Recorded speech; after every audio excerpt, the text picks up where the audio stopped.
warahmatullahi wabarakatuh. Halo semuanya, balik lagi di podcast Yes Young Entrepreneur School SMK Negeri 6 Yogyakarta.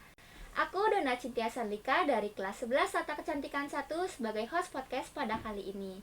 Hari ini tema podcast kita yaitu prestasi LKS, Lomba Kompetensi Siswa Tingkat Nasional tahun 2021. Ya, dan juga pasti ada tamu yang salah satu siswa SMKN 6 yang sangat berprestasi dan juga guru pendampingnya yang sangat hebat. Boleh Bu Yuni dan Mbak Puput perkenalan diri terlebih dahulu. Ya, terima kasih Mbak Dona. Ya, perkenalkan saya Ibu Yuni Poncosiloningsih. Saya mengampu guru tata kecantikan kulit dan rambut. Perkenalkan, nama saya Aryasta Putri Rusadi, siswa dari kelas 12 TK 1. Sebelumnya kita buka masker dulu ya. Izin buka masker.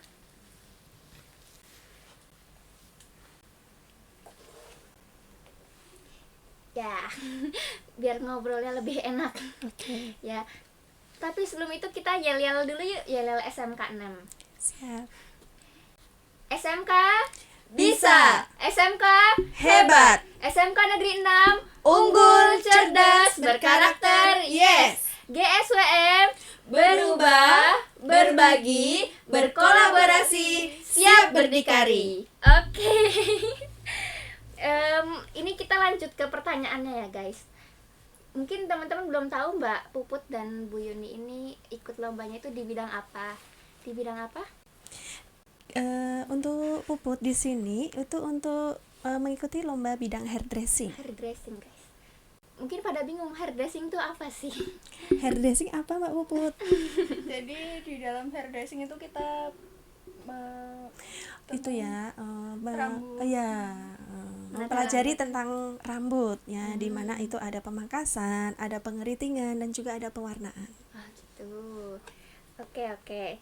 Potongan rambut apa aja yang dipelajari sama Mbak Puput selama persiapan mengikuti lomba? Ada, kalau perempuan itu layer, lalu bob. Kalau untuk yang cowok itu biasanya undercut, potongan Yang komersial yang lagi tren layak, sekarang iya, ya. oke, Oh iya. Berarti pelajarnya juga yang cowok juga ya, bukan cuma yang cewek aja. Iya. Keren banget guys. Paling mudah itu motong atau nata rambut seperti apa sih?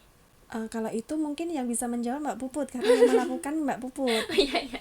Kalau Gimana? untuk saya pribadi lebih suka motong ya, karena lebih bebas untuk Terus potongan model kayak apa yang lebih mudah? menurut saya bob. Bob. Oh, bob guys. Ternyata bob potongan paling mudah menurut Mbak Puput. Kalau bob itu ini ya, lurus gitu ya? Oh, bob itu panjang depan. Oh, iya. Yang Pendek yang- belakang iya, gitu ya? yang pendek Oh belakang. iya. Kelihatannya susah tuh Mbak, padahal.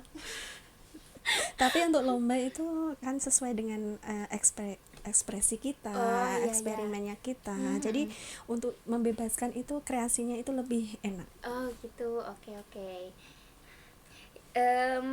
Berapa lama waktu persiapan mengikuti lombanya? Sekitar 3 bulan ya, Bu. Iya. 3 bulan? Kurang 3 lebih 3 bulan. Wah, lama banget ya ternyata. Ternyata buat lomba ini ya tingkat nasional sih ya Bu soalnya. Iya. Jadi persiapannya harus matang banget guys. Iya. Tata rambut pas lombanya itu dibebasin atau ada dari sananya harus seperti ini gitu? Ada soalnya tersendiri yang dari nasional. Gitu. Iya. Itu berapa potongan sih Bu yang diunjukin? Kalau potongannya untuk jenis perempuannya cuma 1, laki-lakinya 1 dan styling. Oh itu apa Bu Apanya? potongannya? Oh, potongannya di sini kita melakukan undercut ya, Dek ya. Oh, undercut. Jadi kita diberikan suatu desain gambar yang dimana kita bisa memecahkan masalah. Oh gitu. Iya. Jadi kita nanti menciptakan suatu potongan pewarnaan yang nantinya mirip gambar yang dikasih soal. Oh, paham. Iya. Itu di videoin gitu ya, Bu?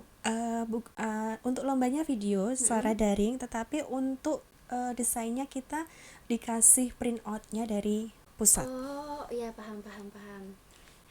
Ternyata lumayan sulit juga ya ikut lombanya. Gimana Bapak, susah nggak? Ya susah sih, tapi ya bisa mungkin kita mengerjakan dengan selesai. Iya. Oke. Oke. Yang dinilai di lomba itu meliputi aspek apa aja? Kalau karena sudah ada desainnya, itu meliputi kemiripan. Oh, Kemiripan dari segi pemangkasan, dari segi penataan, dan dari segi pewarnaannya. Oh, itu ke manekin atau ke orang langsung? Itu untuk styling di orang, di model manusia hidup. Kalau di pemangkasan cewek itu di boneka, tetapi untuk pemangkasan laki-laki di model juga. Oh gitu. Itu nyari modelnya susah nggak sih? Biasanya kan susah banget tuh.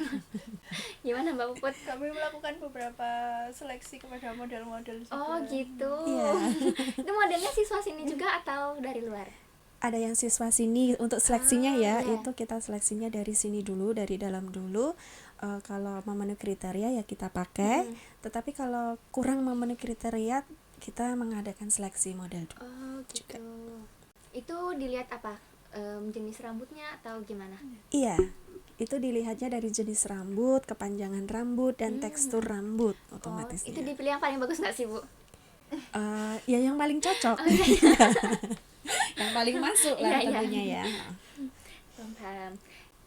Kan pasti teman-teman di rumah banyak yang penasaran nih Bu sama Mbak Puput.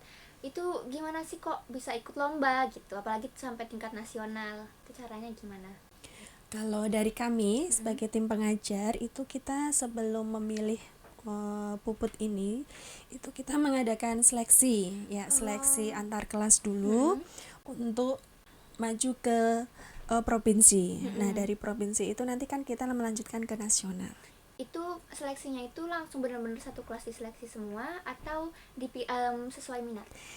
Pertama itu minat dulu, yang kedua prestasi di dalam sekolah itu dia berprestasi tentang apa ya. Kalau sudah dua-duanya itu kita uji ke keterampilannya. Oh gitu. Iya. Berarti pinter nih. Pinter. Iya, karena yang terpilih. Iya. Saingannya berapa banyak lah gitu Bu? Saingannya per kelas kemarin 6. Jadi 12 untuk 2 kelas. Karena kan di sini itu untuk tata kecantikan ada 2 kelas, tata kecantikan 1 dan tata kecantikan 2. Mbak Puput keren banget loh, ini dari 12 orang jadi kepilih untuk ikut lomba. Keren-keren. Pasti pinter, ya kan? Ada tips belajarnya nggak sih Mbak? Iya, itu yang bersangkutan aja. Iya.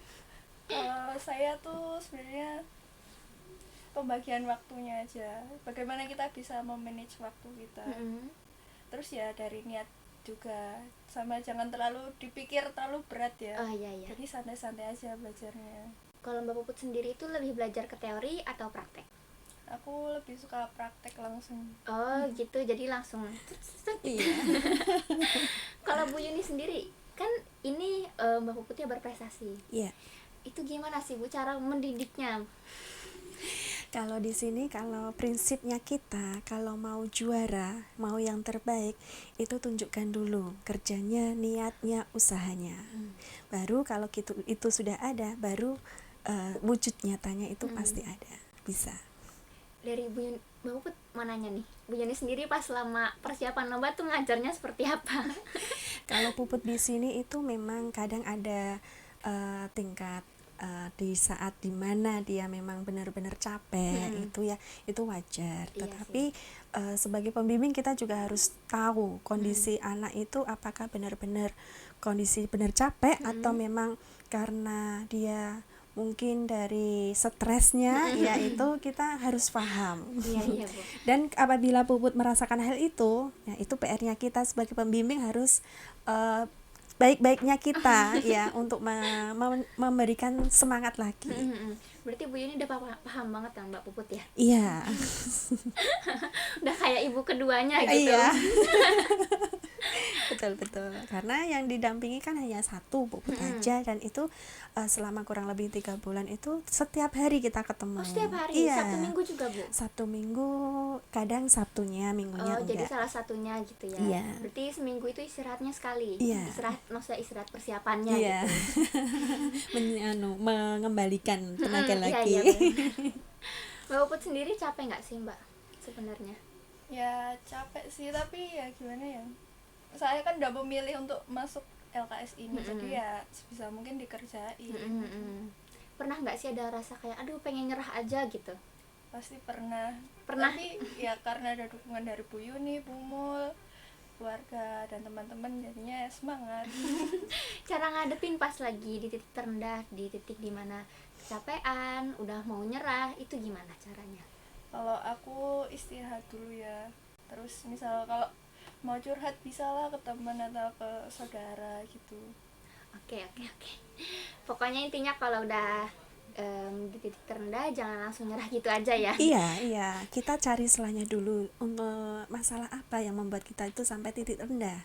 Jadi kita mungkin break sebentar, menenangkan hati, atau mungkin kita bisa melihat hal-hal yang membuat kita senang. Oh iya, Nah, benar-benar. iya itu Iya. baru sekitar 1-2 jaman ya Dek ya, itu baru bisa mengembalikan mood kita. Oh gitu, tuh guys, ini jadinya ada tips dari Bu Yuni nih kalau misalnya ada yang ngerasa capek, lagi di titik terendah, menyerah, itu bisa diikutin tips dari Bu Yuni.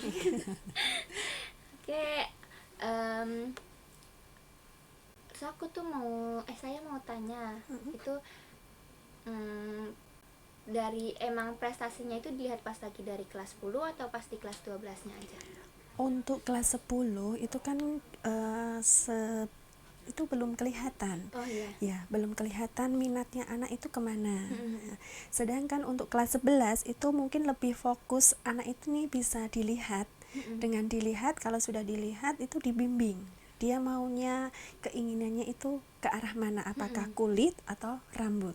Dari kita setelah tahu itu mendampingi dan memberikan motivasi-motivasi, baru di kelas 3 kita adakan seleksi itu tadi. Berarti memang lombanya itu di kelas 3 ya, Bu? Iya. Oke. Duh, kayaknya aku udah banyak banget tanya-tanya nih. Bagus banget, banyak banget ilmu-ilmu dari Bu Yuni dan dari Mbak Puput juga. Udah banyak banget manfaatnya juga nih podcast kali ini. Segini dulu ya, Bu. Oke. Bu Yuni sama Mbak Puput. Makasih banyak udah menghadiri podcast Yes kita ini. Sama-sama. Sama-sama juga. Terima kasih juga udah mengundang kami. Sama-sama. Terima kasih semuanya. Semoga apa yang dibahas di podcast ini bisa jadi manfaat dan inspirasi ke depannya untuk berusaha belajar lagi biar bisa ikut lomba kayak Mbak Puput ini. Terima kasih. Wassalamualaikum warahmatullahi wabarakatuh. Waalaikumsalam.